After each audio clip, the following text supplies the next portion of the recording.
how do you know that you are believing this lie that your value is conditional? Let's talk about how it shows up. So it might show up as believing that your worth is based on performance. So maybe as you were growing up, you got recognition when you achieved. So as an adult, you feel you have this pressure on you to achieve. And if you stop achieving, perhaps people will not see you as valuable. Perhaps people will not see your worth. It sometimes shows up in overthinking everything that you do. It sometimes shows up as striving for approval of your friends, your loved ones, your boss, your colleagues, but never quite feeling secure. And sometimes that can show up as imposter syndrome as well. It can show up as feeling like when you make a mistake, you are less than.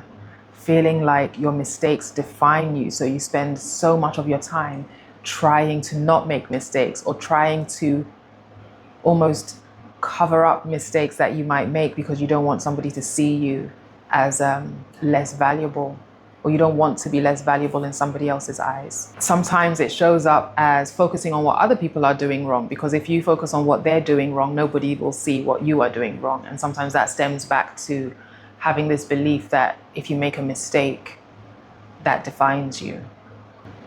Sometimes it shows up as keeping people at arm's length, but still blaming them when they don't show up for you. So when Jesus says we are a new creation, our head knows that, but sometimes we don't think about it in the context of believing some of these lies about ourselves.